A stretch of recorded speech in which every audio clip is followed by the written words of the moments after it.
Okay. Copied.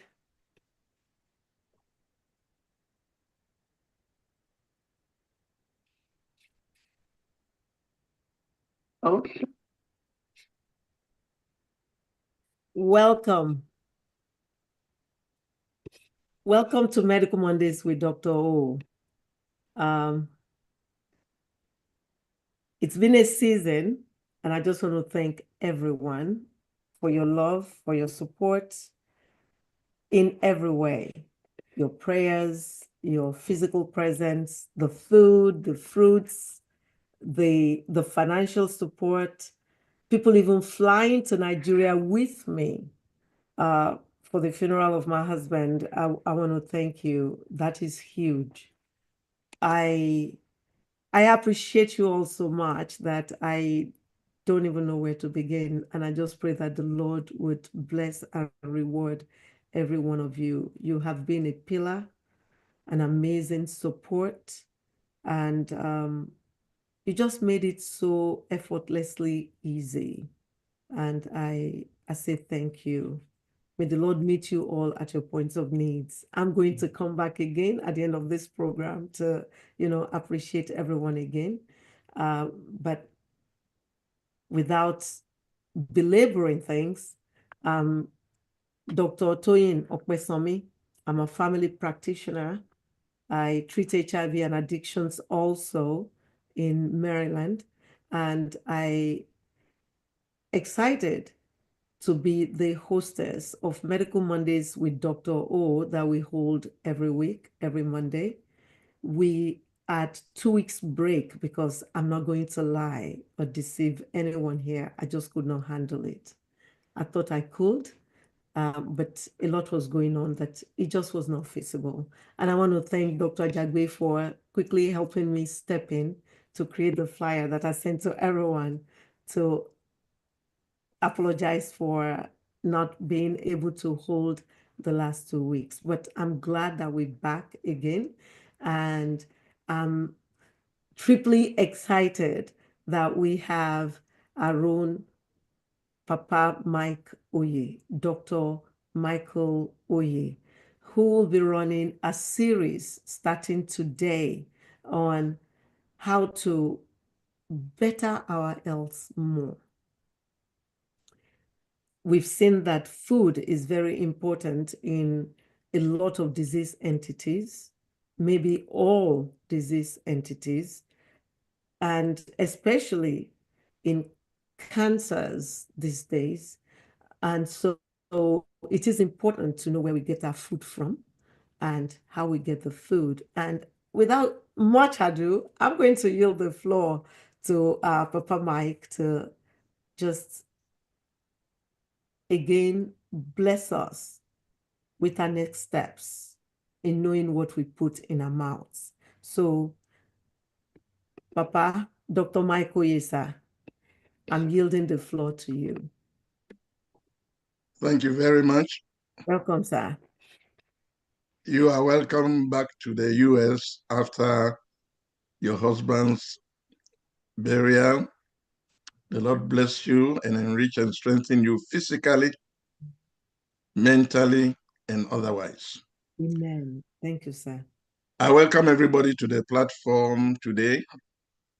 As Dr. O has said, I just want to give a series of discussions on the production of organic food at the backyard.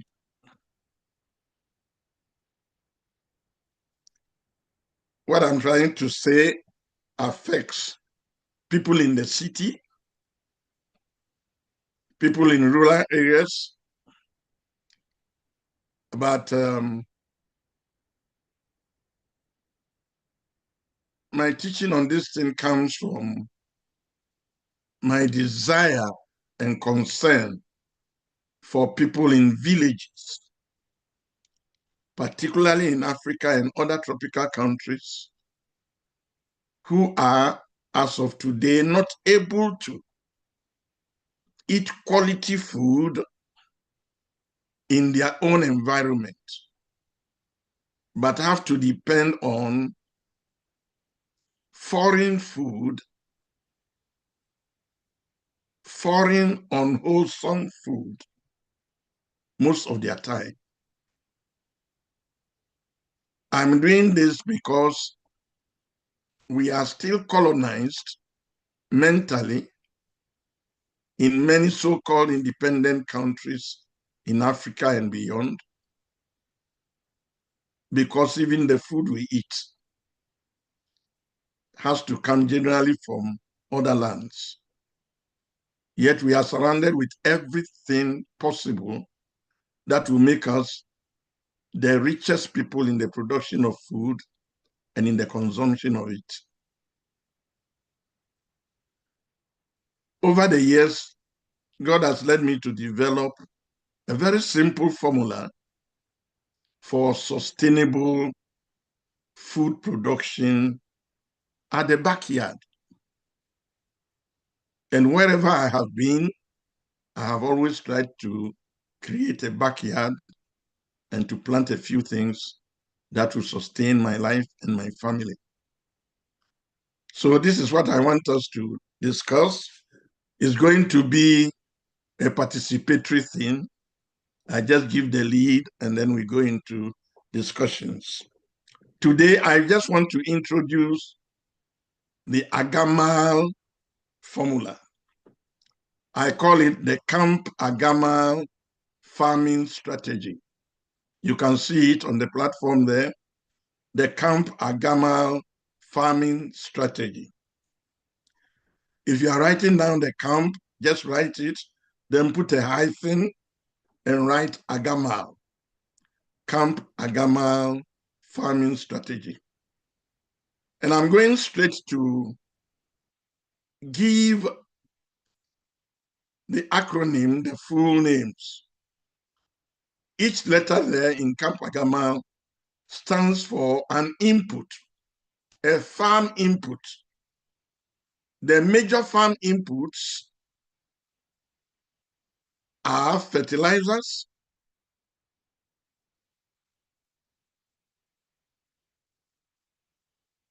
pesticides,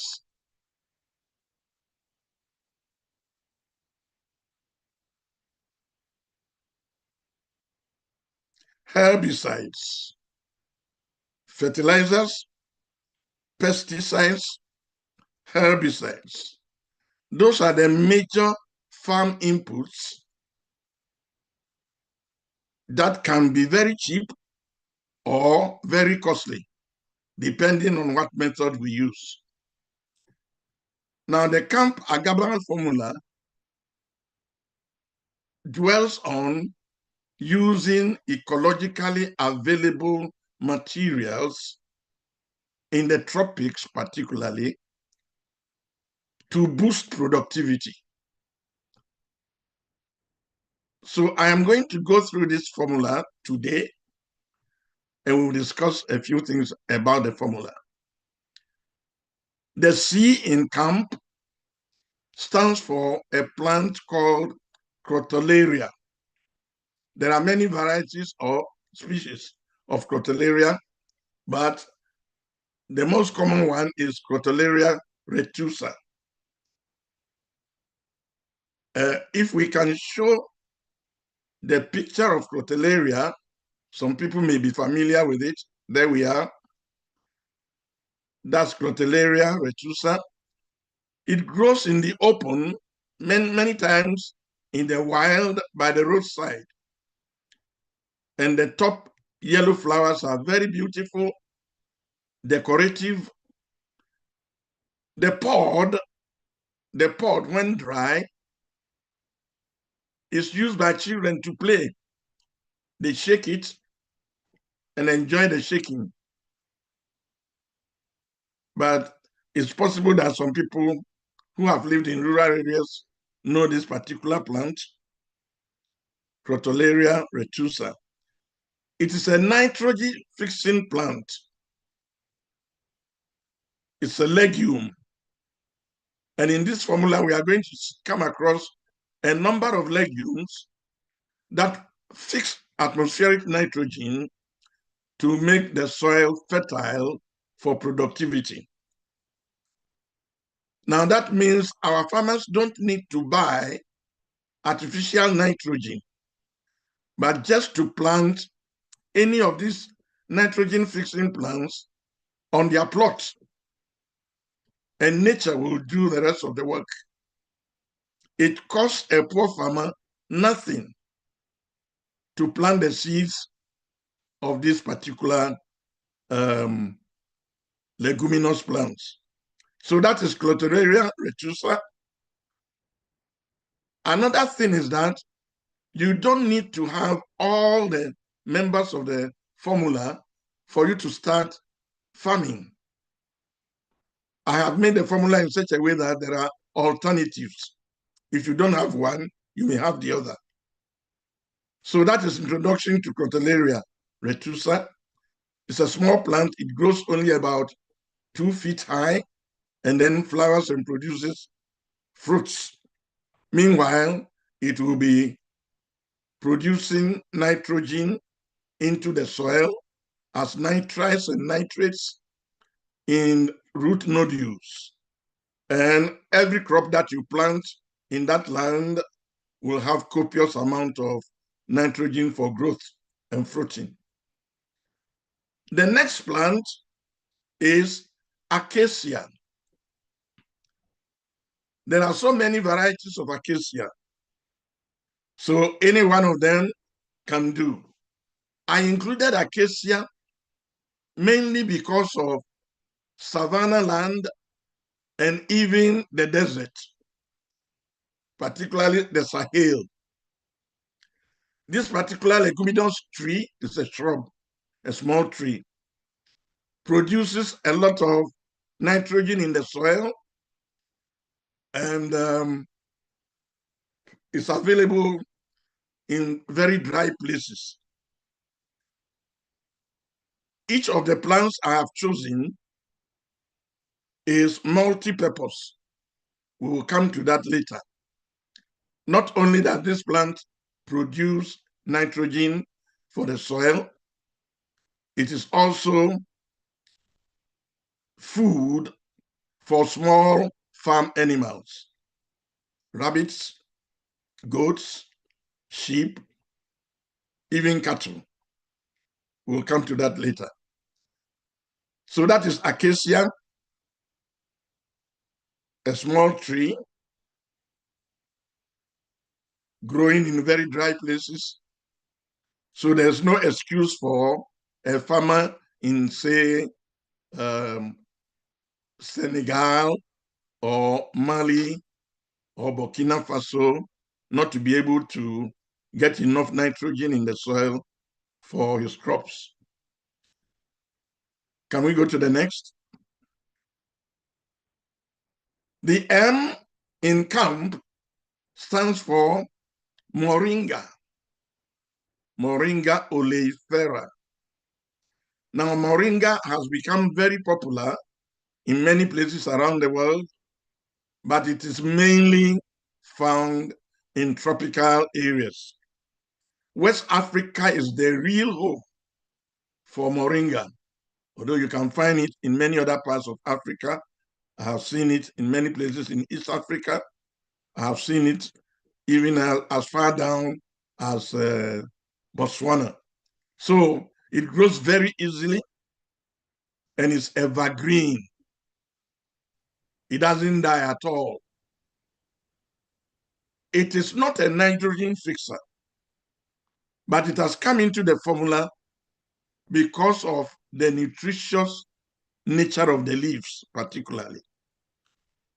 The leaves are very nutritive, full of all the minerals and vitamins needed by the human body. Animals also feed on this and grow very healthy. Actually, I recommend that everybody who has a small backyard should plant at least one tree of moringa because of the benefits that are derived from all parts of that plant.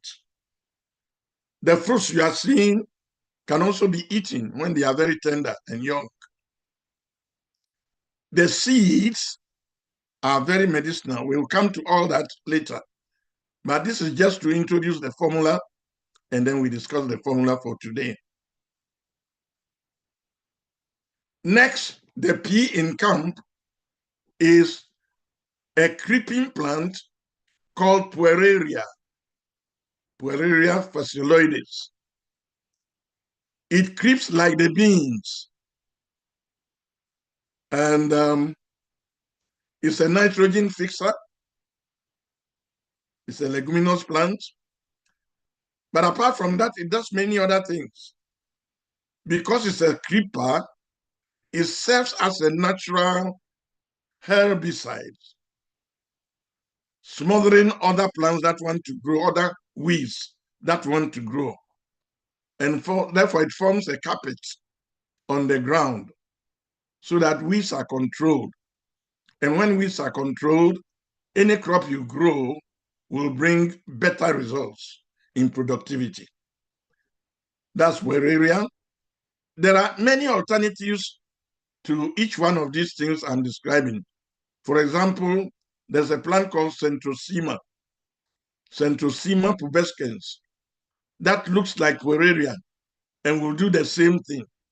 So where you don't have Pueraria, you can have Centrosema.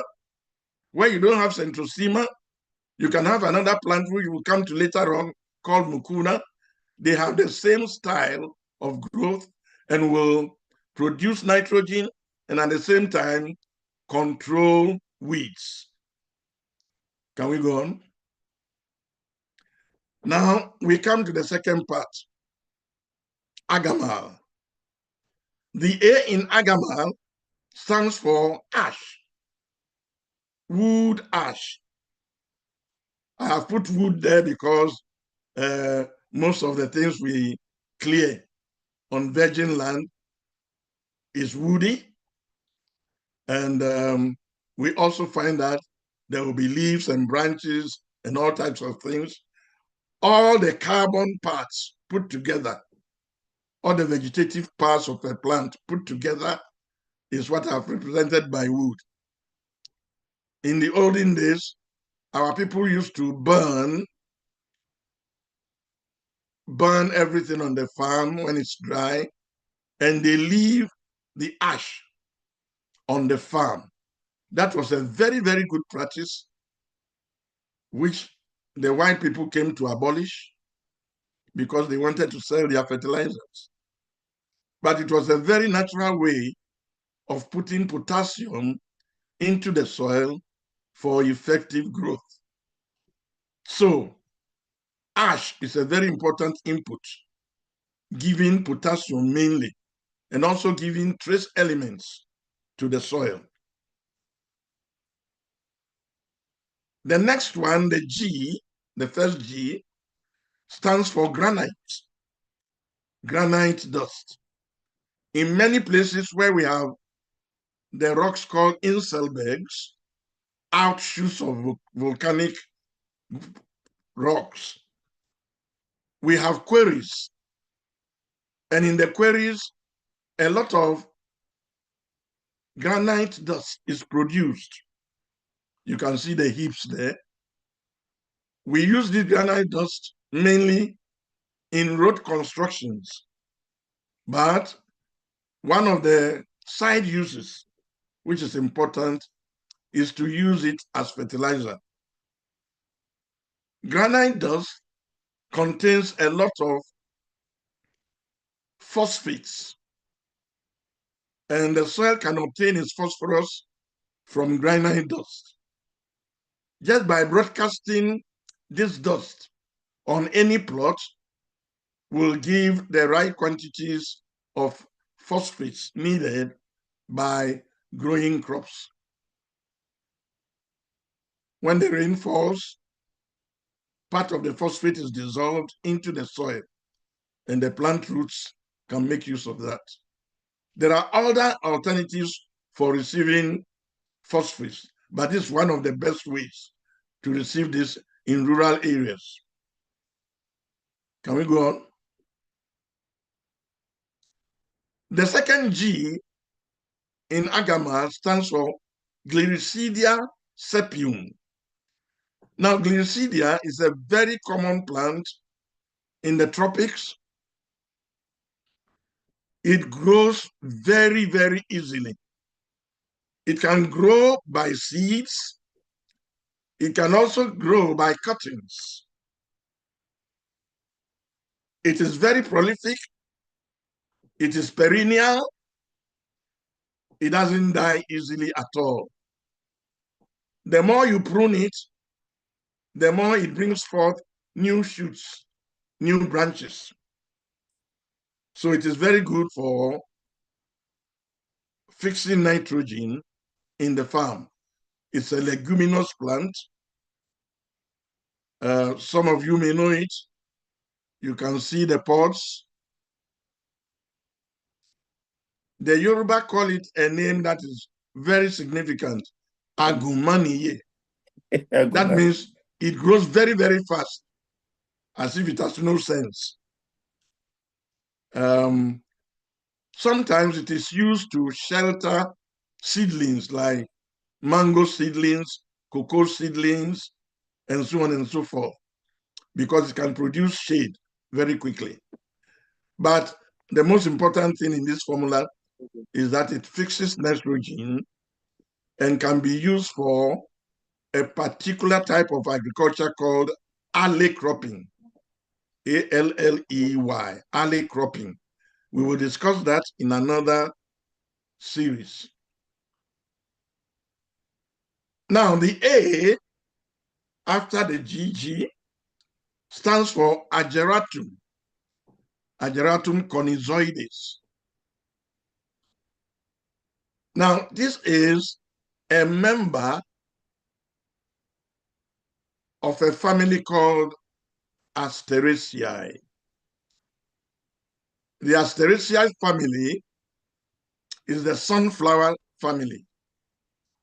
So any flower that looks like the sunflower belongs to the Asteraceae. Now, I will dwell a little bit upon Asteraceae because of its versatility. This particular member of the Asteraceae family, Ageratum conizoides, has a common name called goatweed. The Yoruba name, which I know, is Imiesu. It grows in the open, in an abandoned land, grows by the roadside. Characteristically, the leaves are used to stop both internal bleeding and external bleeding. But the important thing in this formula is that the juice from the leaves can be used as a herbicide. Oh, I'm sorry, as a pesticide. I'm sorry. As a pesticide, you can spray that juice in water over any crop, and it will knock out insects and other pests that come to the crop. So we have here an introduction of a pesticide into the formula. Next, this M in Agama stands for manure, farm manure. It will interest you that the Agama formula recommends mixed farming.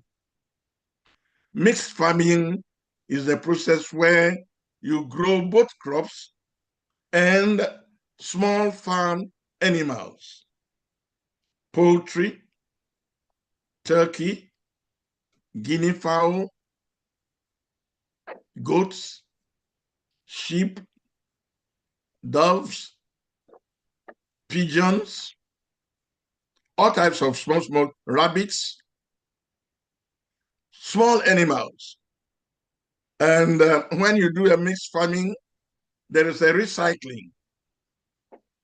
The animals will depend on things from the crops, and the crops will depend on the droppings of the animals. So it is the droppings of the farm animals that make up the manure. You collect the droppings and you mix the droppings with carbon passed from the farm. All the byproducts of the farm, corn stalks, leaves, fallen leaves, any cut grass, any chopped wood, all those types of things, shavings, they are mixed together to make a compost. We will deal with compost in itself later. But that compost becomes something you are recycling into the farm. Most of it came from the farm, and you are returning it to the farm. So you keep the fertility of the land continuous. You don't waste anything. That recycling is very important, and we will deal with it in details later. So manure is very important. Next, we have mucuna. I referred to mucuna as being of the same characteristics as Pueraria and Centrosema. It's a creeping plant. It is leguminous. It fixes nitrogen, and therefore it's a fertilizer to the soil. Can we go on?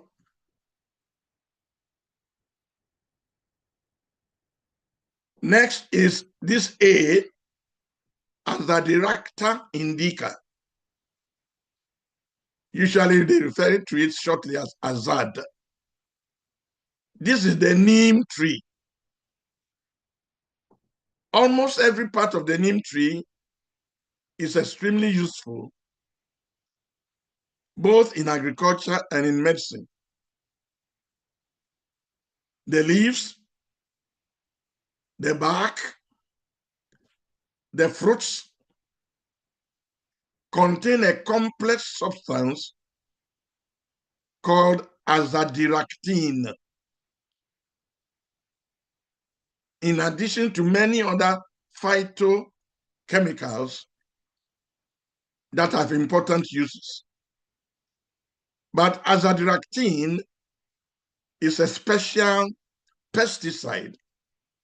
It is a broad spectrum pesticide that can control so many pests that come to crops.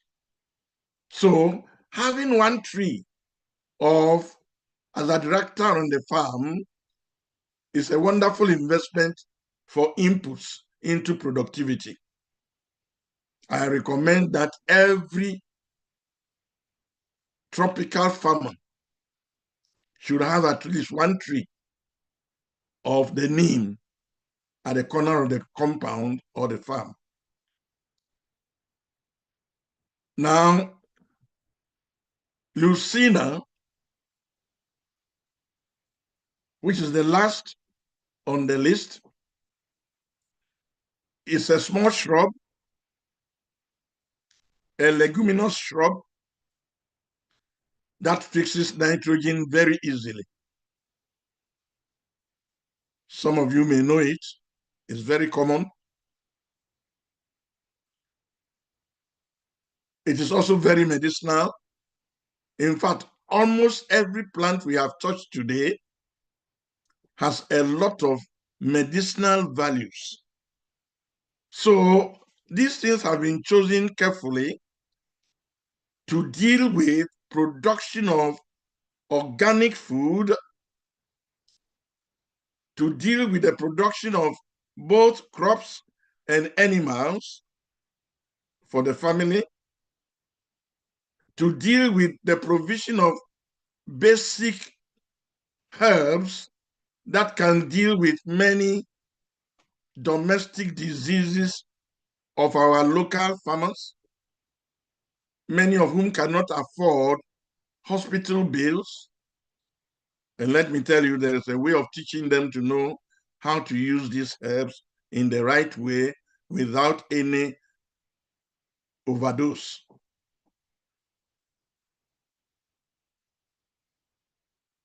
It is also a formula that will help them not only to put food on the table,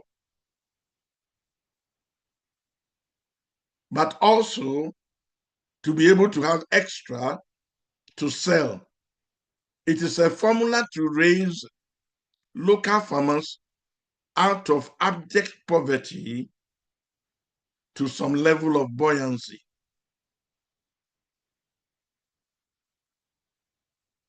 It is also adaptable for rich people in cities, for highly educated people like us who are listening. Most of the food we eat at present is full of chemicals, dangerous chemicals that irritate the cells and the tissues of the body.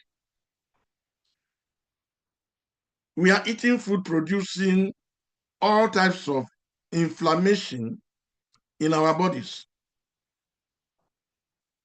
chronic diseases. And yet, at the back of our house, there may be a little piece of land or at least a veranda from which we can produce at least vegetables that are very essential to maintain our health. And we can raise a few chicken or a few rabbits and so on. We are in control of what we eat because we see the thing we are producing. We are not sure of what we buy from the market.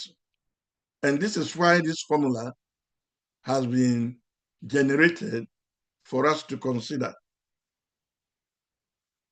As I said, we will deal with some details in part of the series that will follow. But today I am introducing these inputs for us to discuss and see how pragmatic they can be for us.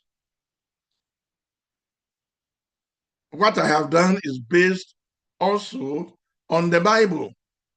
Can somebody please open Jeremiah 29? Jeremiah 29, verses 5 and 6, and then verse 11. Jeremiah 29, verses 5 and 6. Please read it loud. Let everybody hear. Jeremiah 29, verse 5 reads, "Build your houses and dwell in them, and plant gardens and eat the fruit of them." Verse 6 says, "Take ye wives and beget sons and daughters, and take wives for your sons, and give your daughters to husbands, that they may bear sons and daughters." Now that is 3 generations on the same land, you know. Yes, sir. 3 generations on the same land, depending on the produce of the land. And because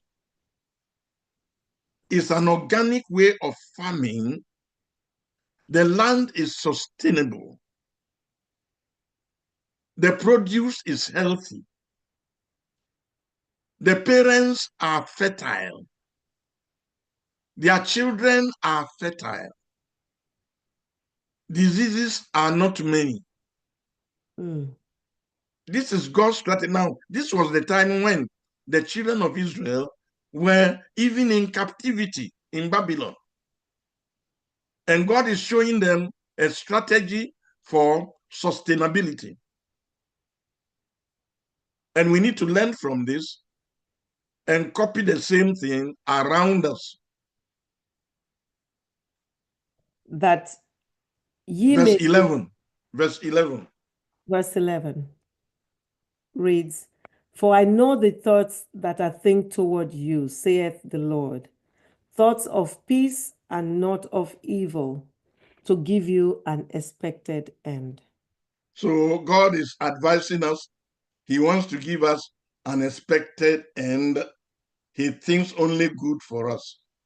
Shall we embark on simple gardening that will benefit our lives and the lives of our children? Thank you. Whew. Thank you so much, sir, for, this amazing, amazing foundation that you have laid in organic gardening, I want to call it. So this is phenomenal. I'm excited that in case every one of us were, or in case somebody was not here when you first talked about this is something that people pay top dollars for. But Papa is giving it to us on Medical Mondays for free.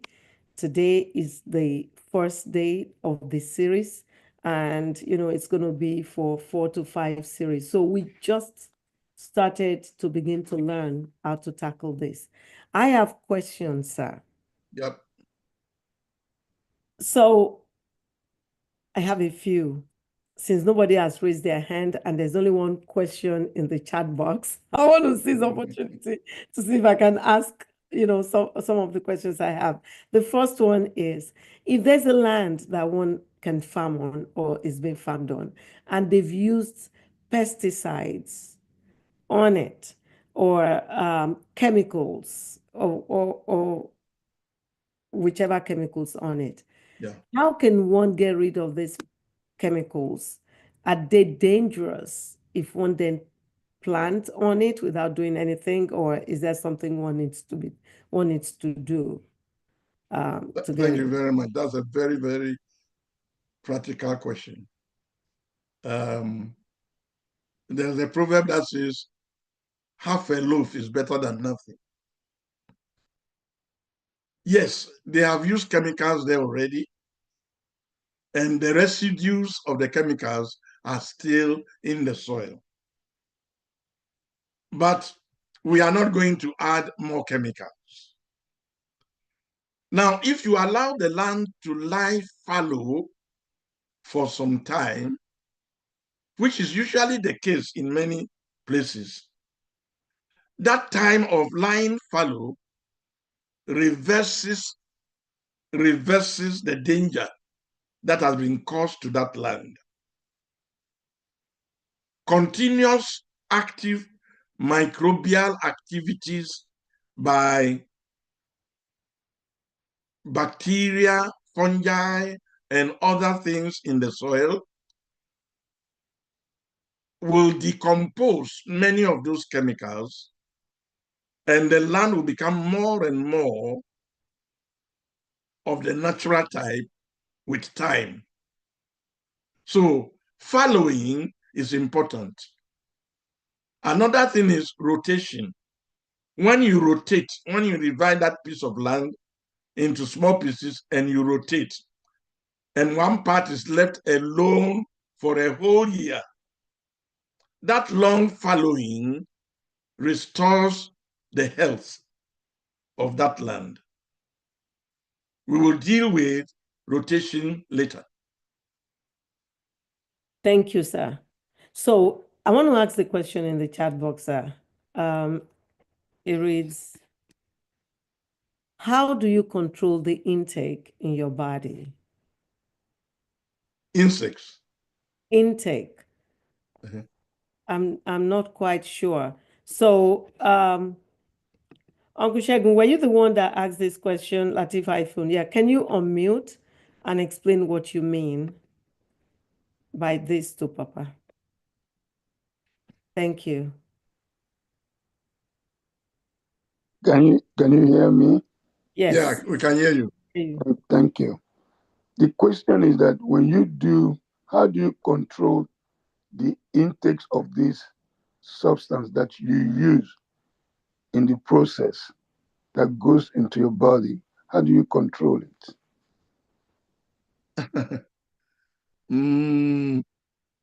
Are you talking of the inputs? Yes, the input, yes. No, you plant.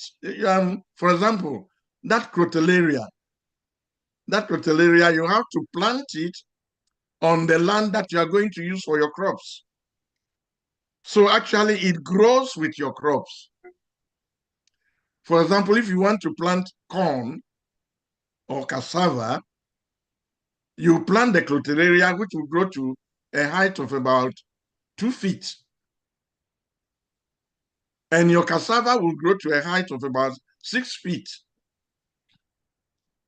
So the crotalaria is alive, but is a machine to extract nitrogen from the atmosphere and fix it for the use of your cassava or corn roots.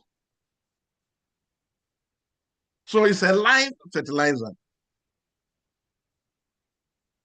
When you harvest your cassava or whatever you have planted, you use that same plant as green manure. You incorporate it into the soil, and then the seeds will germinate again for another crop. We will deal with the details next time. Thank you. Yeah. And then for something like Gliricidia, which is also a nitrogen fixer, what you do is to plant it in a row. And that is the alley cropping I was talking about. You plant it in a row, leave a distance of about, say, 8 feet, plant another row, leave another distance of about 8 feet, plant another row. And in between the rows, you plant your crops. The roots of the Gliricidia will supply nitrogen to all the things you have planted between 2 rows. We will deal with the details in another session. Thank you, sir. Auntie Tawa, good evening, ma. Welcome, ma. Good evening, Dr. Welcome back. Thank you, ma. Good evening, sir. Good evening. How are you doing? I'm fine. Thank God for that. Good evening, everyone. My questions are 2 parts. The first part is there are different types of soil. Is there a particular soil for growing particular food, like maize, something, or some other things, or you can just use any soil? Yeah, thank you very much. That's a very good question. Generally speaking, most crops, most common crops which we use and eat will grow well in loamy soils. Loamy soils. A few crops are adapted to clayey soils. And yet a few crops are also adapted to sandy soils. But most crops will do well in loamy soils. We will discuss loamy soils in another series. The second part of my question is, right now, I grew ugu seed or ugu plant, and it grew. Yeah. And I don't know how to maintain it. It's not too big right now, but it's crawling. And I don't know, I'm afraid because very soon we're going to start having hurricane. Will it sustain, will it be sustained, or will it die? Because it doesn't have a big main branch. It's just a crawling thing. I don't know. Yes, thank you. Try to find something to trail it with. Yeah, I bought something from Home Depot that it Yes. can crawl. Yeah, I did. Yeah, once you do that, fruited pumpkin will do well.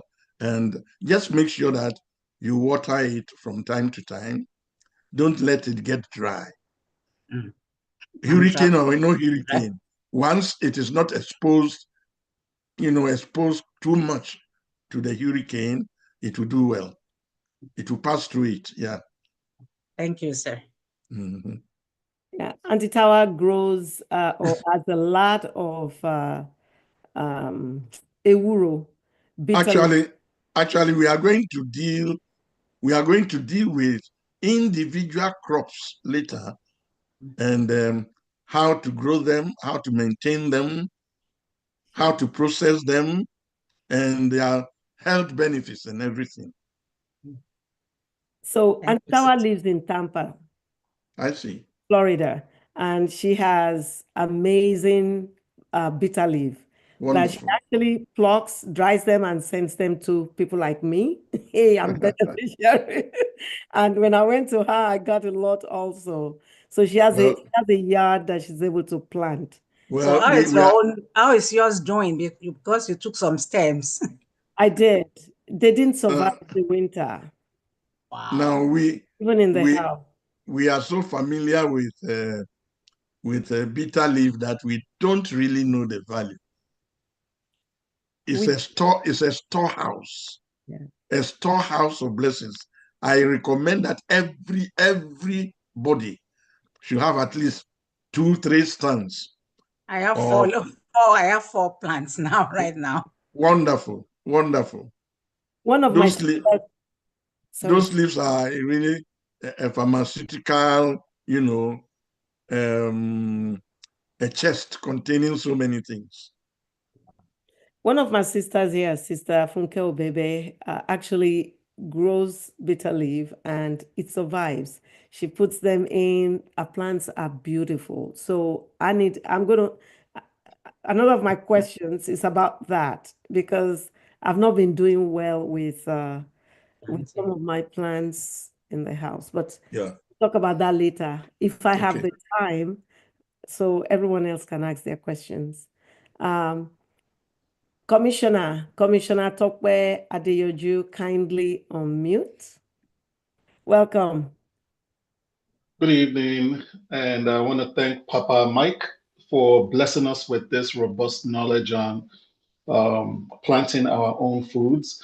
But before I get into my question, I just want to confirm, especially because you had mentioned that the concept for people to start planting is geared more towards people who live in the rural areas.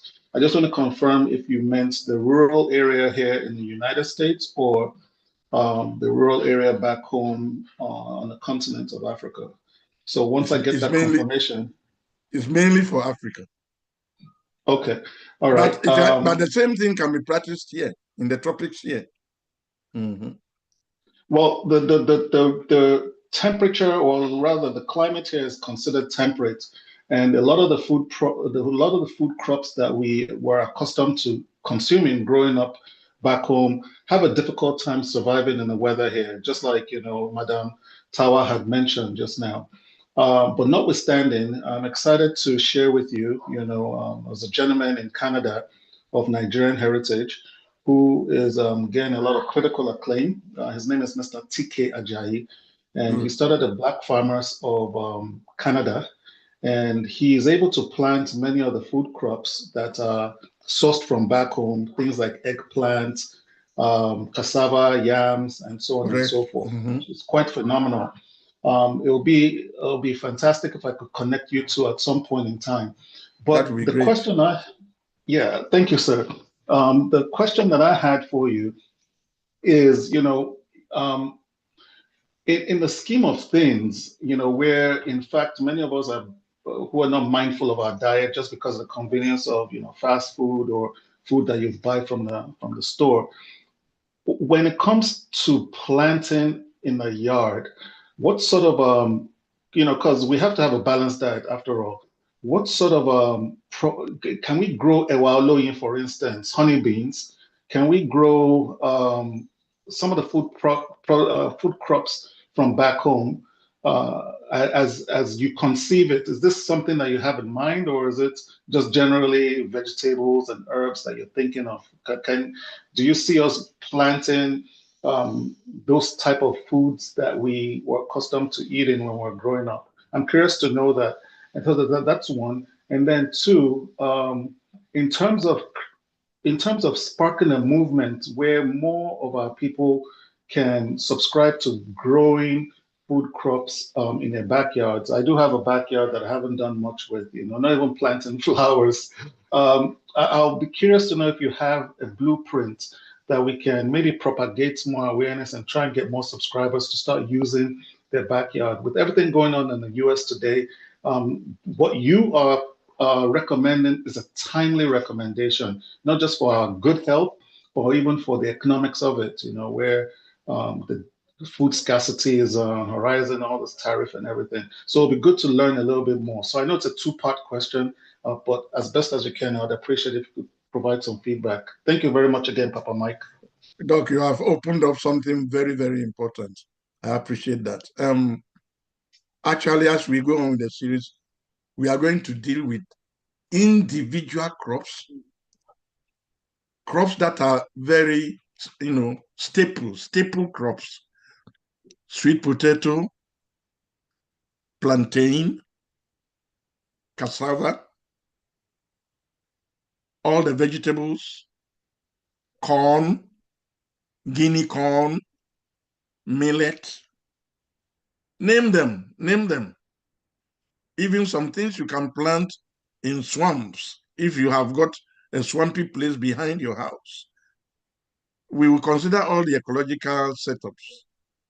But the focus is on real tropical plants, edible ones we are used to back home. Yeah. So we are going to consider all that. But I would like you to connect me with that person you said, because I have an international platform on which I teach this thing, and I want it to go all around the tropical world.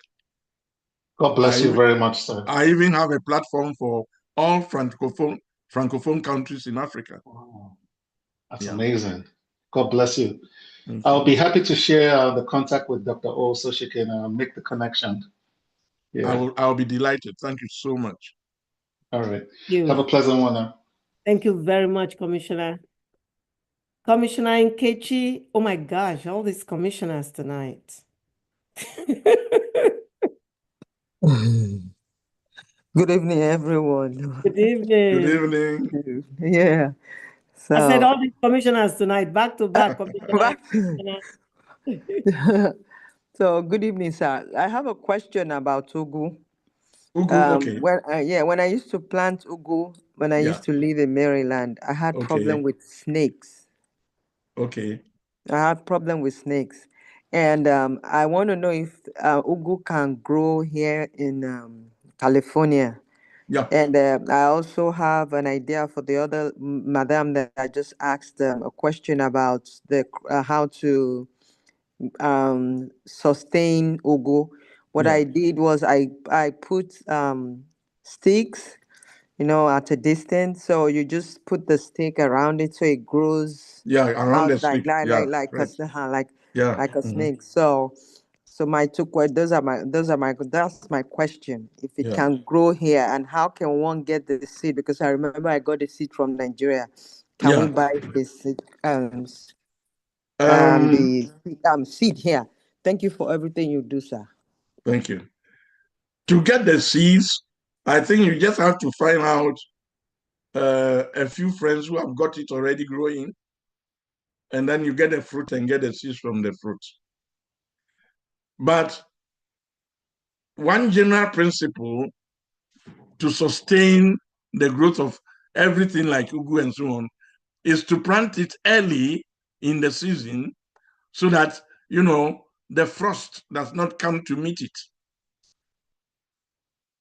And then you plant it every year anyway.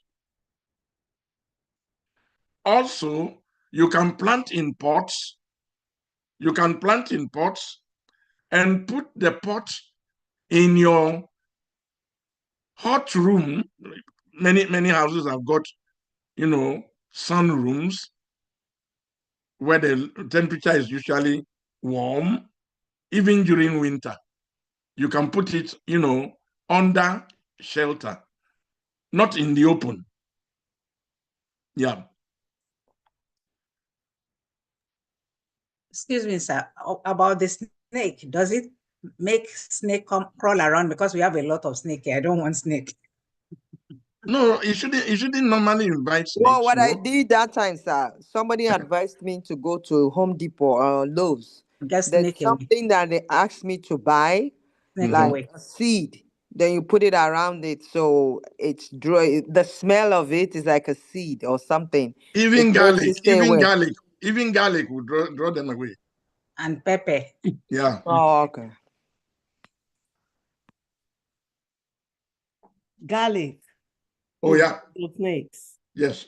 When we come to deal with pesticides, you will be surprised how many things are around you which are powerful organic pesticides. Oh, wow. Yep. So, sir, there's a question in the chat box. Sister Rosemary, I think you should please unmute because that question is not complete. It says, how do you treat the inflammation caused where and what inflammation? With the food you eat that has all these pesticides in it. Ah. So how do you treat? Yeah, how do you treat? Inflammation. Well, inflammation is caused mainly by poisoning in the body. And the inflammation has come about because your immune system is fighting hard to get rid of poisons in your body. So all you can do is to detoxify the body. To detoxify the body, there are different types of herbs that can be used. Okay? We can't deal with all that today. But most of the inputs we have discussed today are actually medicinal and will deal with inflammation. Many of them are anti-inflammatory. Okay. For example, if you take some of the Asteraceae, which I described, the sunflower family, including bitter leaf, if you drink a tea of bitter leaf or you eat bitter leaf, you are going to detoxify your body and the inflammation will go down. It won't bring down your blood sugar? It will bring down your blood sugar. If you have got high blood sugar, it will bring it down. It deals with diabetes. What if you don't have high blood sugar? If you take it, is it going to be bad for you? No. God created these things to be eaten. Eating a little bitter leaf in your soup will not bring down your blood sugar drastically. No. I thought you said, you can drink it like raw. Well, you can, but there are many people here who have got high blood sugar already. Okay. Because of the poison they have eaten. That's what I was talking about, because of the food. If you have got blood sugar, high blood sugar, and you have got inflammation, drinking that juice will help you. Anyway, one has to watch it so that it does not combine with another drug you are using, orthodox drug you are using for bringing down the blood sugar. So there's no that you have too low of blood sugar. Yeah. So basically, Papa is saying you have to check with your doctor. Exactly. No interaction with any other medications you may be taking. Thank you. Thank you, sir. Thank you. So there's another question here, sir. Someone said here, thank you so kindly, Papa, for this wonderful opportunity to learn. And it says the weather is not the only factor impeding backyard farming here. Protecting our crops from wildlife is a challenge to bear in mind. In my backyard, it's the deer.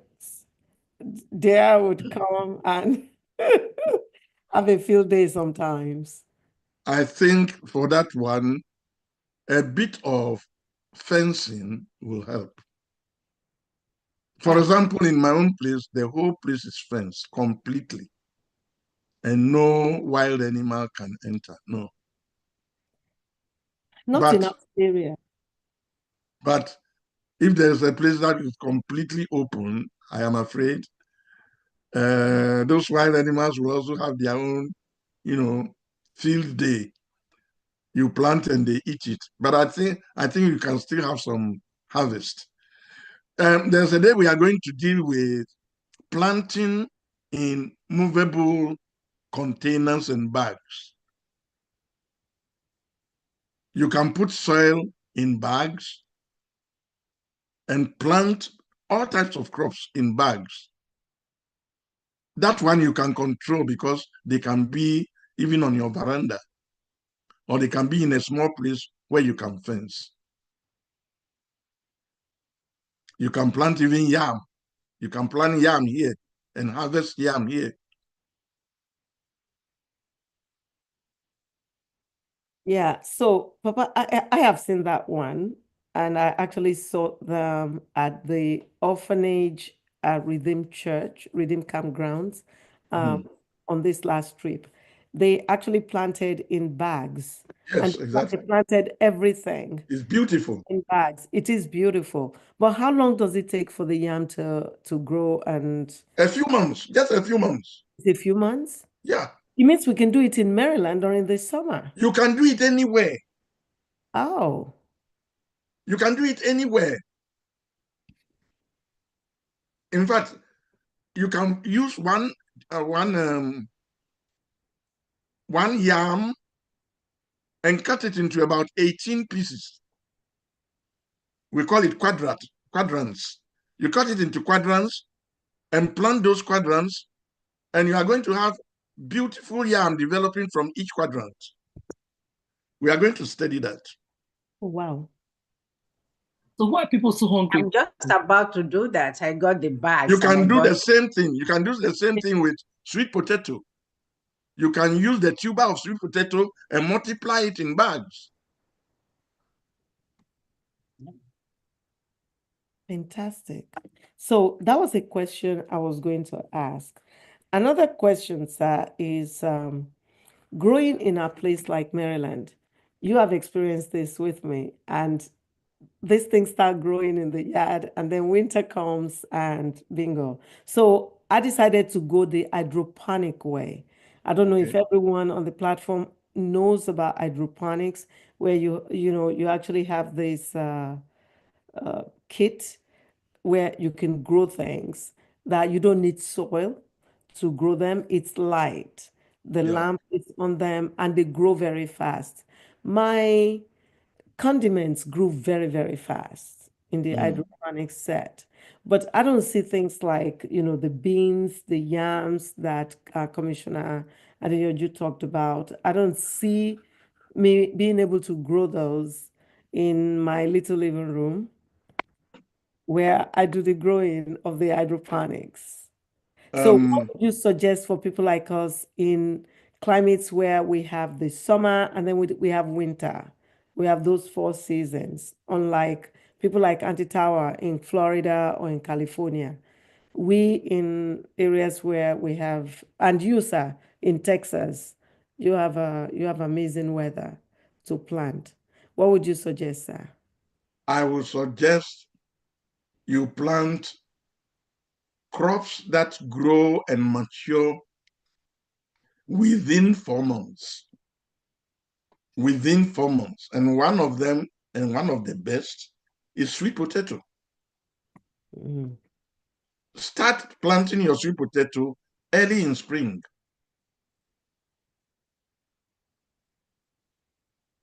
You can do it by either cuttings, that is the stem, or by the tuber, by cutting the tuber into pieces. The tuber has got many buds or eyes that will germinate and sprout. Plant it like that. By the time it is 3 months, you already have your big tuber formed in the soil in a bag. You can transfer that bag to another place if winter is coming and you have not harvested yet.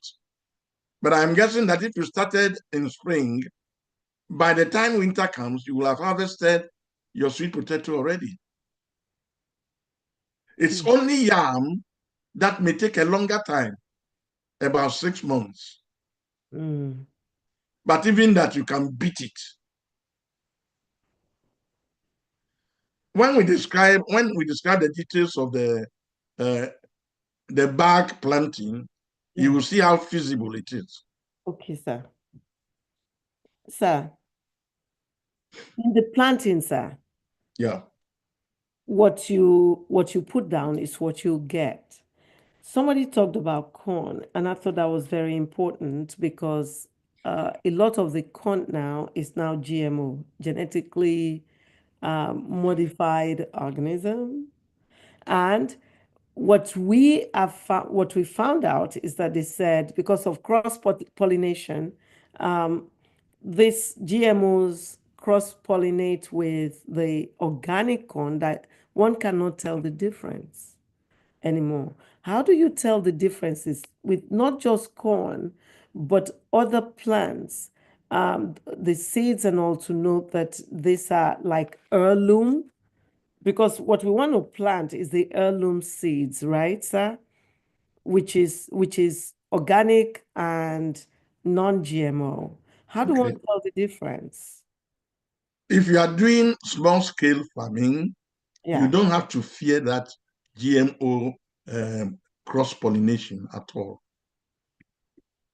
Just get your organic seeds and plant in your microcosm and you are okay. Nothing is going to fly from 10 miles or 5 miles to come to your garden to pollinate your plant. The plant you have planted there will pollinate one another. It's only a small scale. Yeah. But if you are doing large scale monocropping, then you have to fear that. No, but I'm talking about even now getting that, or the seed I'm going to plant in my small scale farming. How do I know it is not GMO corn, for instance, or non-heirloom seeds? Well, if I were you, when I went to Nigeria, I will bring some seeds. But I can't, sir. I'm not allowed. I do. I smuggle it. Sir, don't smuggle. No. No. You see, there are some rules that are inimical. No, sir. Sir, let's discuss this offline. Well, and I will talk about this offline, one-on-one, sir, and I'll make my point.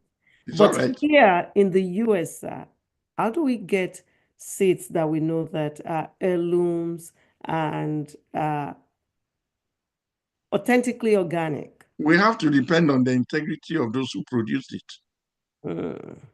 Okay. Yep. I think at least there are some few honest people around.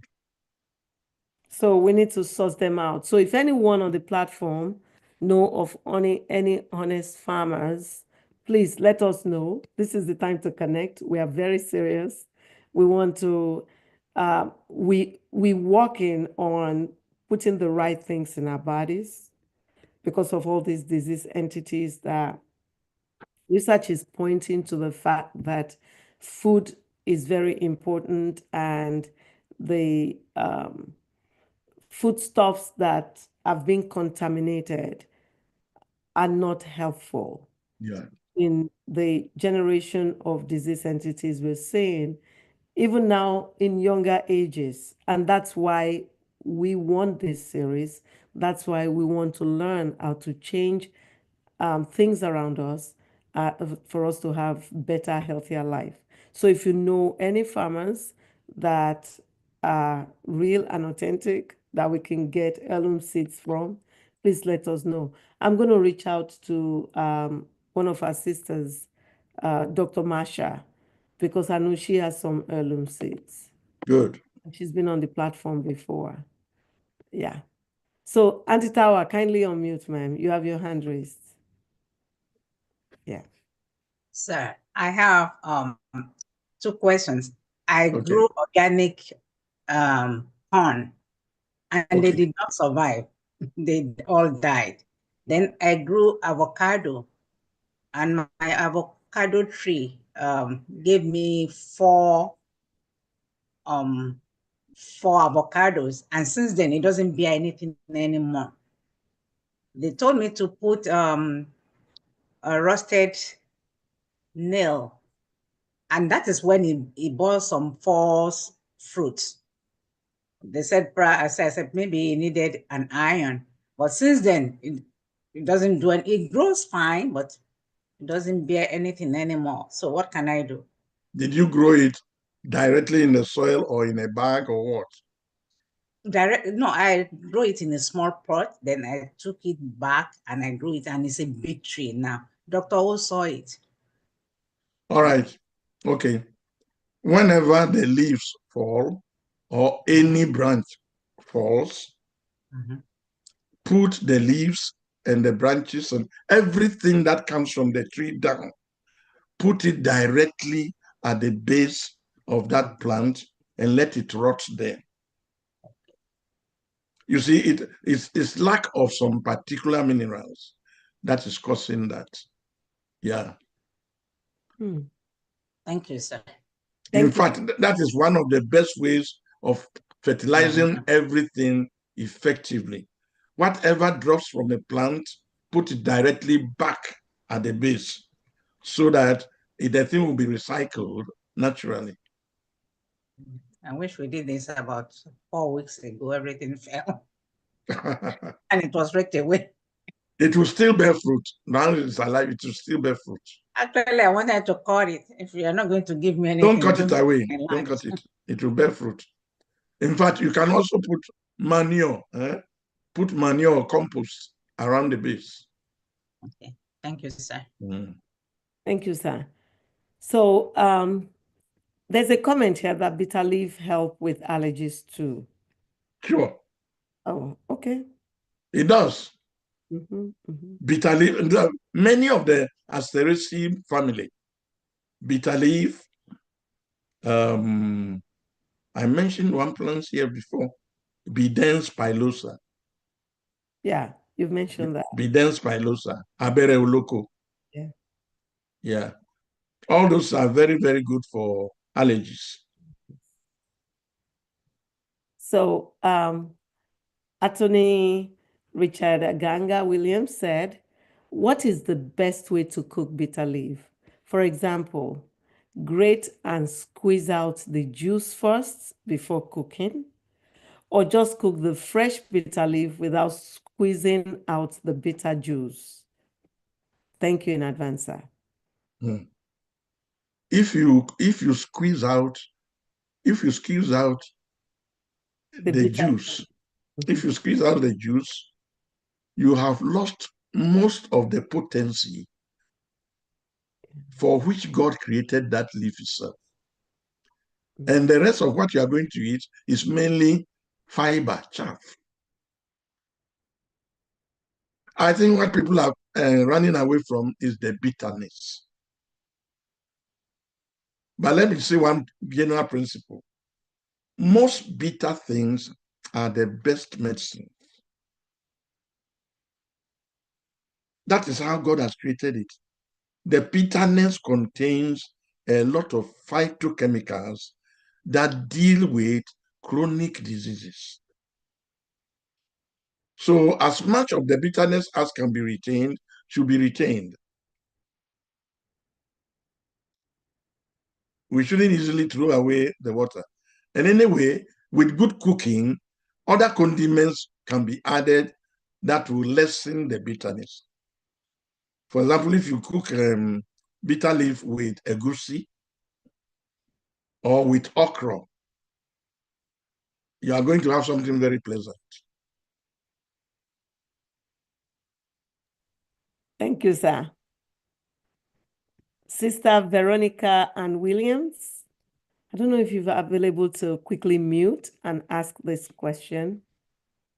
The question you posted in the chat box. Kindly unmute.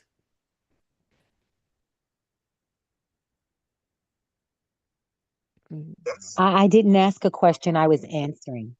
Oh, you were answering? Yeah, I didn't ask. I'm on. Oh, please say it. Explain what you were saying then. Okay. I actually am on another meeting. My 8 o'clock meeting started, so I can't be silent, but I was just suggesting for the bitter, if you're getting the nutrients, you want to get the tea. I didn't even hear what Elder Papa said, but because I'm trying to paste the information for the organic seeds into my phone so I can do it before you guys close. So it's a very long list and an international list. So you can just read it aloud for me, please, so that I can hurry up. You said as a tea? You said as a tea. To get the nutrients, but for food, a salad is better than cook if you want more nutrients. Mm. So I'm not sure, I think that was a comment. Yeah, I hope I didn't conflict with what he said. I was No, just no. suggesting. No, that's okay. No. You can Okay. conflict. It's fine. We all learn it. Now, the fresher the food, the better. Yeah. Yeah, I mean, if something is eaten as salad and is palatable, it's far better than cooking it. Fantastic. And thank you so much. Please go back to your meeting and I will be texting you. I'll be looking forward to the list of the organic, open pollinated seed sources. She has that around the world. Wow. Yes. Another question, sir. Is there a method to ascertain whether a seed has undergone genetic modification? That is not. That is a better way to phrase what I've been trying to say. That how do you get the authentic? Is there a way to know if they have undergone genetic modification, sir? Well, the only thing is that when you plant any part of the seed you have, actually they will not germinate. They will not germinate. So you have to get back to the original people to get what you can plant. Because you see, GMOs are hybrids, and they want you to depend on them for your next supply of seeds.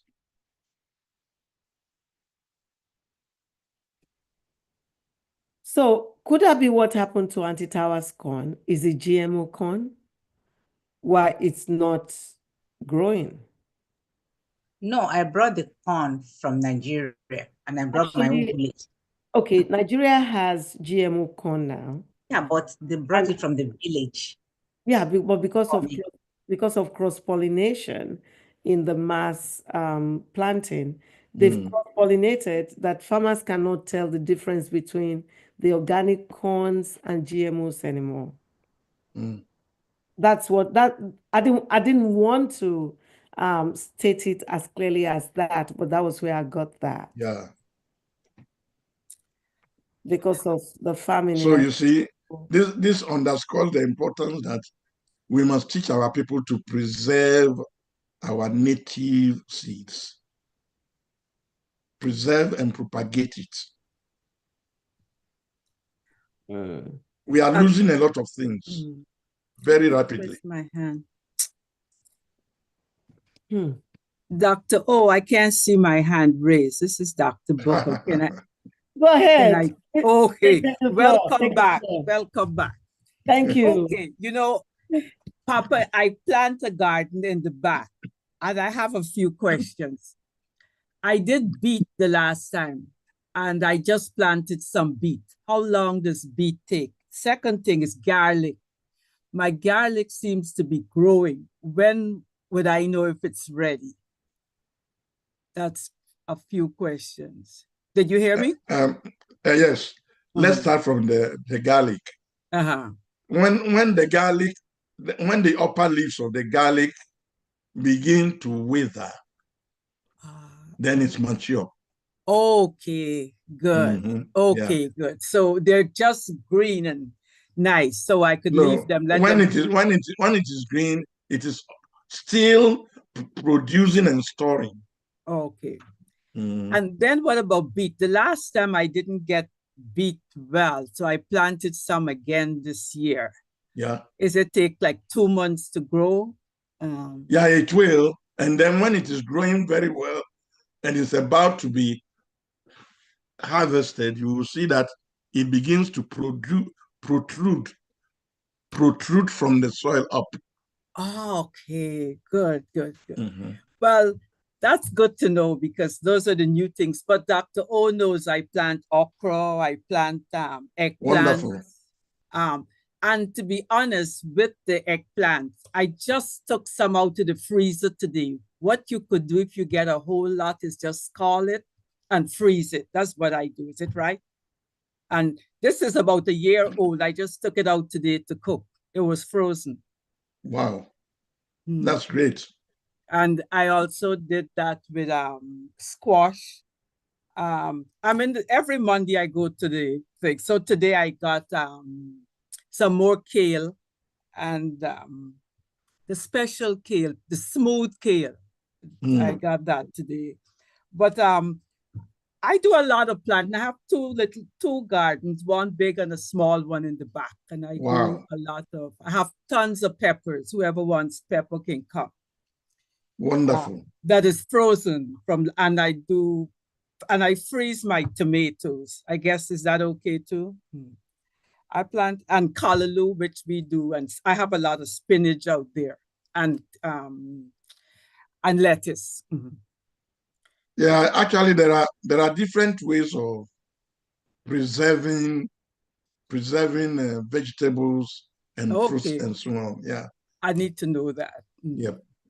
Because the eggplants are a lot, and I can't finish all of them. Correct. Yeah. So, but I think planting your garden is just gives you, when you reap, it is so gratifying. And sure. I don't go to the grocery store for anything in the summer. I don't buy peppers. The only thing I buy is onions. It must have affected your health positively over the years. Oh, yeah. It keeps me going. And we have a thing before I hang up in Guyana called Paraila that is bitter.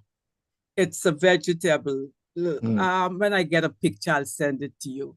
Okay. It's bitter, and some people like it like that. And they say it's good to clean you out. It's probably on the same thing as bitter leaf. It's very popular in Guyana. It's called, Dr. Oz called bitter melon. That's what they call it. Bitter melon, yeah. That's yes. The scientific name is Momordica carantia. Okay. Yeah. It's very medicinal, you know. That's what they say. We used to drink the leaves. It controls diabetes and blood pressure. And it's anti-cancer. Oh, when we were kids, let me just say, before you go back to school, you had to drink a glass of that to clean you out. Yep. So we're all running to the bathroom one Sunday before It's school. in the cucumber family. Yeah. Okay. Yeah, I have lots of cucumbers too when I plant. They grow crazy. Sure. Thank you. Yep. Yeah. What's the name for you said Momordica what? Momordica carantia. Carantia. CHARANTIA. Momordica carantia. But they call it bitter melon. I know better. I know it is bitter melon. Melon. You get it from the Chinese store. That is in here. The Yoruba name is, who knows it? Dr. O, you must know it. No. Ejiri. Ejiri. Ejiri. I know Ejiri, but no, it is. It is. I don't know what ejiri is. So I know. Google it. You know it. But I've never seen the pod like that. The pod is what our sister was referring to. That's Momordica carantia. Just Google the image. Yeah, it comes in pods. Yeah. And if you soak it with salt, you could squeeze out the bitterness. If you rub a lot of salt, it springs water and you could squeeze it out.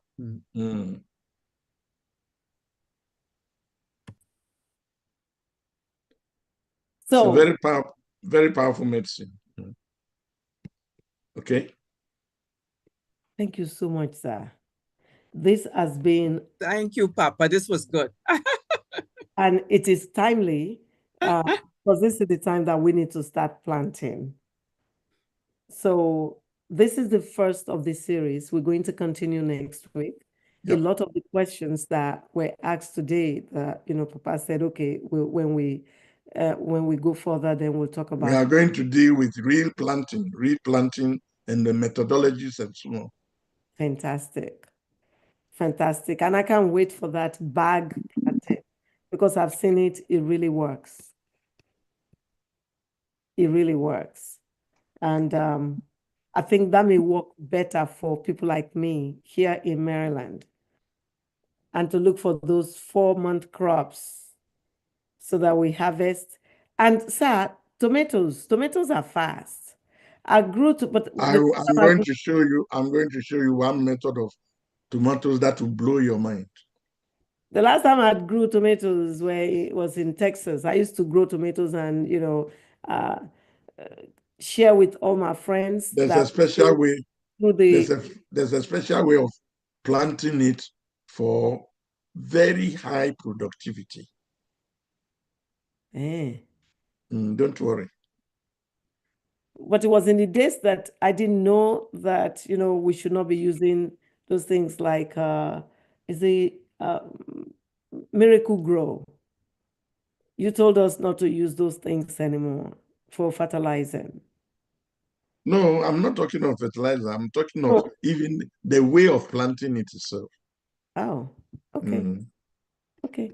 So, Sister Rahanat Abubakar had posted in the chat box what bitter lemon looks like. Now seeing it, I know what bitter lemon is. I've seen it. Now? Yes, sir. And she said you can get them in Asian stores. Yeah. Yeah, but to grow them. They just grow wild everywhere in the open in Nigeria. Oh, wow. Yeah, I've seen this. Thank you so much for sharing that, for helping us know what bitter lemon is. Thank you so very much. So, are there any other questions before we round up tonight? Okay, before I ask Papa to give us a closing remark. Oh, there's a question. Thank you so much, Dr. Fawale. I appreciate you. A question is, what will be a recommended dosage for bitter leaf consumption daily or weekly to prevent low blood sugar? No, it actually lowers blood sugar, is what naturopaths told us. So what would be the daily or weekly dosage, sir, if there is a dosage for bitter leaf? If the person wants to lower blood sugar, and the person is an adult, okay, 3 to 4 single leaves. 3 to 4 single leaves of bitter leaf will do for the day, in any quantity of hot water.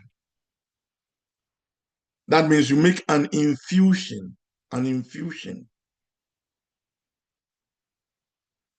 You chop the leaves into little bits, put them in a cup, get boiling water, pour upon it, allow it to steep for 10 minutes, and then you drink the green tea that comes out of that.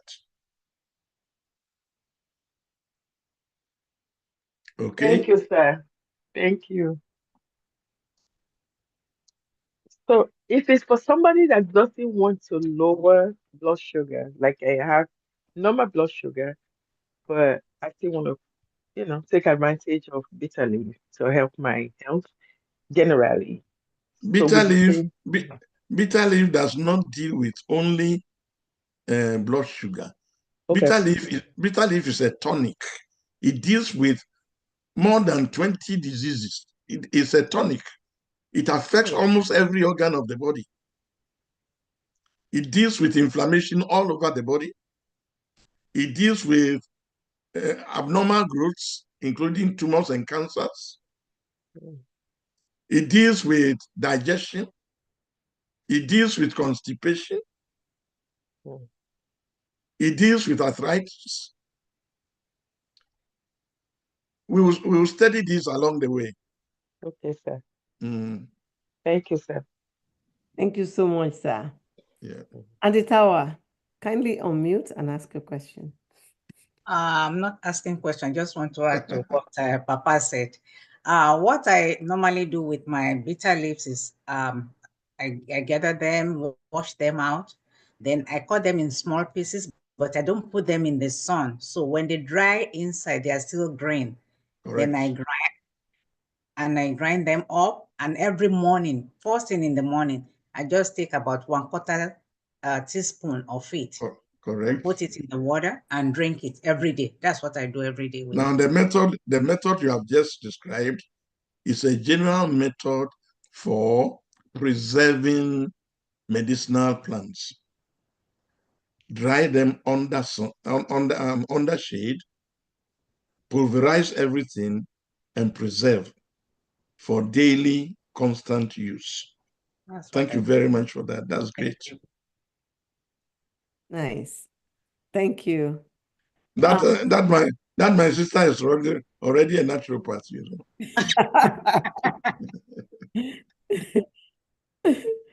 She looks amazing.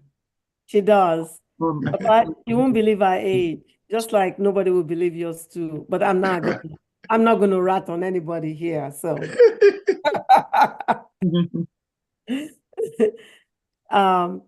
Dr. Bukka asked if bitter lemon leaves lower blood sugar. You mean bitter melon, not lemon? Bitter melon leaves. Bitter. Whether that's what? If the leaves lower blood sugar. Yeah, the leaves lower blood sugar, very much. Yeah. Both the fruit and the leaf. But the fruit lowers more. Sir, how do you lower it with the fruit? You boil it or you fry it? Because people cook it with dry fish and so on. How would it lower your blood sugar? The fruit. It will. The substance that is doing the work is still inside the soup. Oh, okay. When I eat it, I just eat it raw. Yeah, you can. I just eat it raw. You can eat it raw. Mm-hmm. Oh my goodness. But you can also dry it.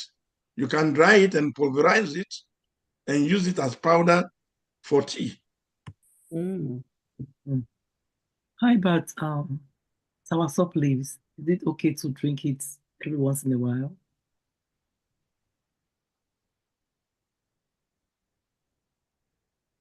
Hello? Yeah. I'm asking the question. How about soursop leaves? Is it okay to drink it once in a while? Yes. What does it do? It prevents tumor. It prevents diabetes. It prevents blood pressure. And high cholesterol? Yes, it does. Okay. Soursop is a tonic. Mm. So the bitter lemon, sir. Bitter melon. Lemon. The bitter melon, sir. Yeah. There's a question. Do we remove the seeds in the bitter melon? Yeah, if you like, you can remove it. Okay. So I want to also mention that Commissioner Tokwe Adeyoju had posted what NIH has to say about bitter leaf. This is a very interesting read. You can click on it so you can see that. Also, Sister Veronica and Williams had posted so many resources to get heirloom seeds or organic seeds. Good. In the US, in Ontario, Canada, Quebec, and different other areas, even New Brunswick. Good. Right here. So you can see that, please, and click on it and see what you can get. And she says it's actually a long list. That's true, but it's loaded. Mm-hmm. Sister Lola says soursop is available in tea bags, liquid bitters, and capsule forms. Mm-hmm. What do you say about those, sir? In tea bags, we've learned about tea bags and whatever they say they used to make it as some plastics. Mm-hmm. Liquid bitters and capsule forms. What's your comment on that, sir? The soursop. The best way of ensuring that you are actually taking the legitimate thing, the original thing, is to take the powder, get the powder and make a tea out of it, or get the actual leaves dried and you pulverize it yourself and use it. I fear capsules because anything can be put in capsules. No, sir, it's just the fillers. It's fillers. I'm telling you, many capsules are not what they should be. Yeah, in the naturopathic world, yes, because there's been in the medicine that we practice, these medications go through FDA. If you have a whole bottle of medications. Well, I'm speaking as a naturopath. Yes, sir. The core contents are the same in everything that we prescribe. The core contents are the same, but the fillers are different depending on brand or generic. But for a lot of supplements that are for the counter, what Papa Mike is concerned about, they don't go through the regulations. Exactly. With the FDA, like the medications that we allopaths prescribe. Yeah. So you cannot ascertain what are in these capsules. One may have 50% of the core content, another may have 2%. Exactly. And another may have 100%. You never know. So I get it. When you're going to use naturopathic stuff, these are things that, are from the soil that are good for you. It's better to, get them fresh and maybe preserve them like Auntie Tawa just shared with us. Sure. And use them that way and make your own teas. In fact, when I am prescribing for people, I send the raw powder. If the people now want to put the thing into capsules because the thing is bitter, that is left to them. Yeah. Integrity in naturopathy is extremely important. Yeah. Sister Veronica Williams actually says that fillers in capsules and what the capsule is made from can be pork or any other animal. Yeah. You have to look to see. And again, that's when they even disclose. When it's not regulated, it's any man's village. So Dr. Buka asked the question that what herb or leaf is good for atopic dermatitis rash on skin? Dr. Buka, we're going to have to hold off on that one. Today is the introduction into our own mini farms. But still, let me answer her a bit. Papa is being partial here. Oh, yeah, go ahead, sir. Again, all members of Asteraceae family deal with broad spectrum skin diseases and disorders. All members of the Asteraceae family, the sunflower family, deal with all forms of skin diseases or disorders because all of them are antibiotic, antifungal, and antiviral. All of them. And there are thousands of them. So when we come to it, we will give examples that will follow that Ageratum conizoides, which is in the formula. Thank you, sir. Thank you. Auntie Tawa.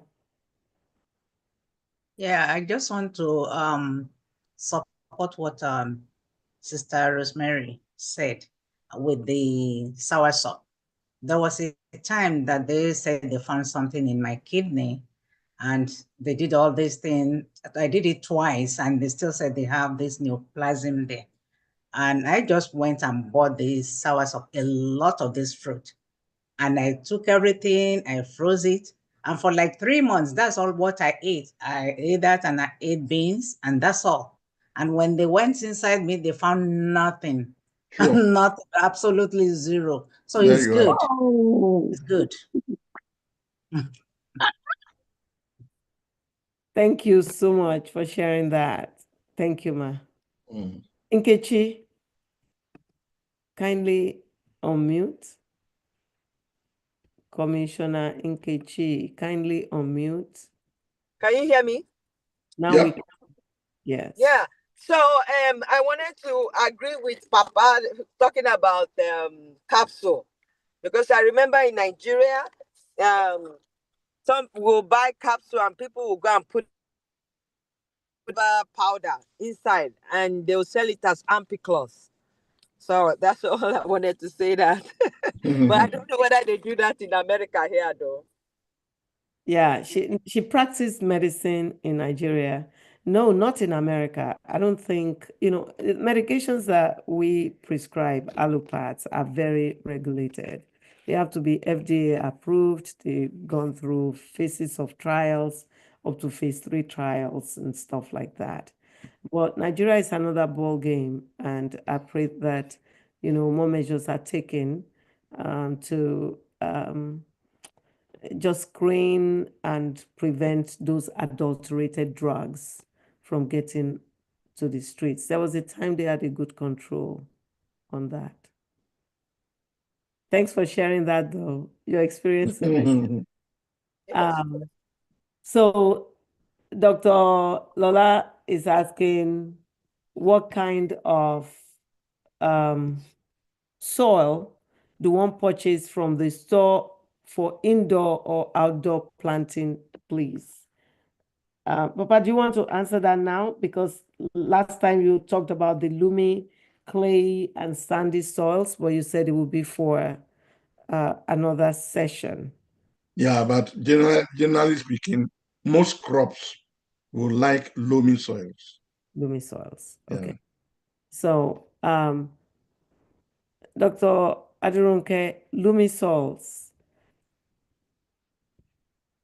Dr. Kubuka asks, I don't know what is loamy soil, please. Okay. A loamy soil consists mainly of sand and humus. Sand and humus in a particular balance. There is sandy loam. In sandy loam, you have more sand than humus. Okay. Now, humus is the organic part of the soil.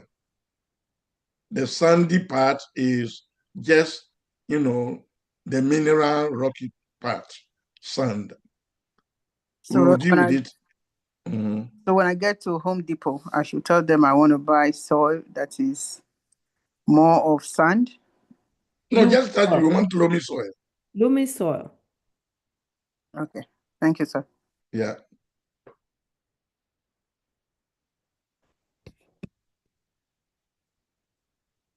So Sister Veronica is saying something here, that charcoal or diatomaceous earth poultice on the skin will give relief from itching, also while you work on the gut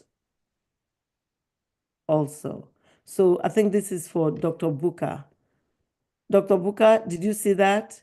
That what herbal leaf is good for atopic dermatitis? So what is it? It's in the chat? It's in the chat box, yeah. Thank you. You're welcome.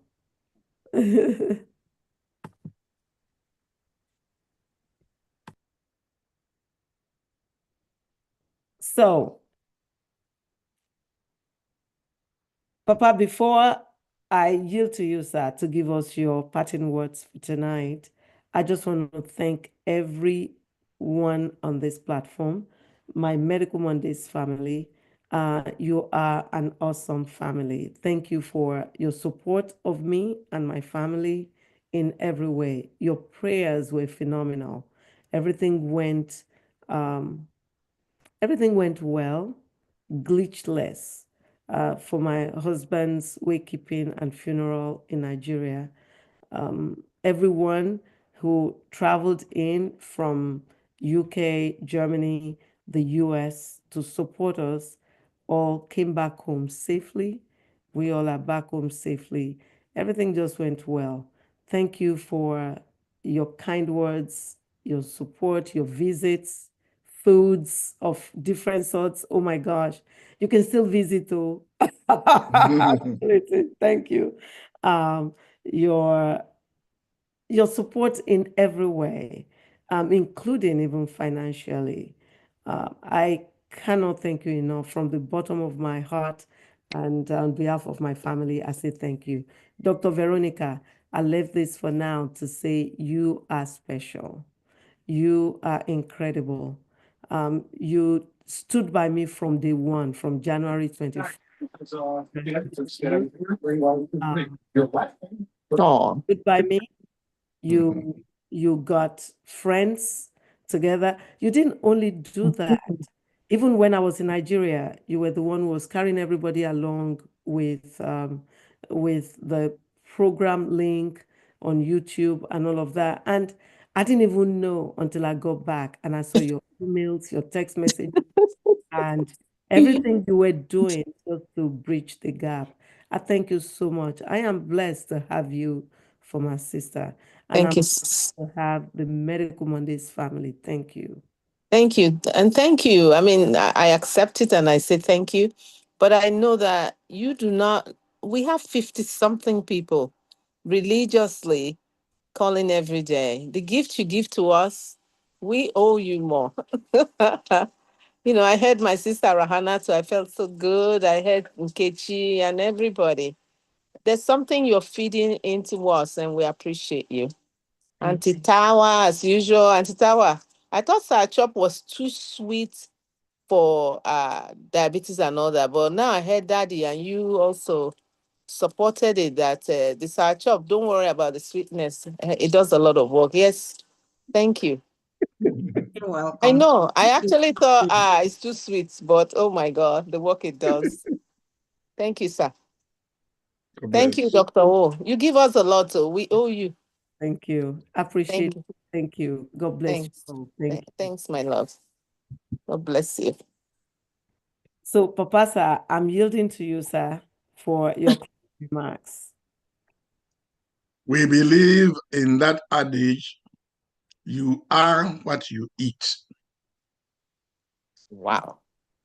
And because you are what you eat, it is important to make sure that what we are putting in our mouths to replenish the body is natural, organic, and healthy,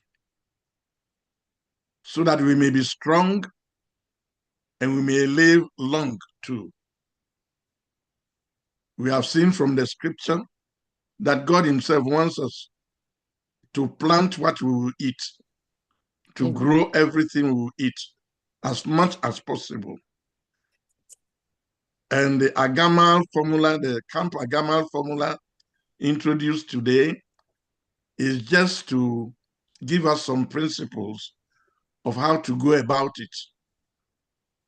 We are praying that as we go on, we will find many versatile things to do, things to choose, to make viable gardens around our house, and to eat what we grow ourselves, so that God may bless our bodies and that we may be instruments in his hands to bless other people. Thank you very much for participating. See you next week.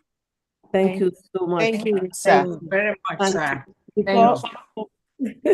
Before we leave, I just want to say again that this event is intended for educational and informational purposes only. It is not designed to establish doctor-patient relationship. And that's why I was trying my best not to go to the treatment for this, treatment for that, because this is not the forum to establish that. All speakers are responsible for the content of their presentations, and the views expressed are their own. Medical Mondays with Dr. O does not necessarily endorse a particular opinion, treatment, or product mentioned, and the speakers also are not establishing doctor-patient interaction. If you want to connect on that level, we will be glad to connect you outside of the Medical Mondays with Dr. O forum.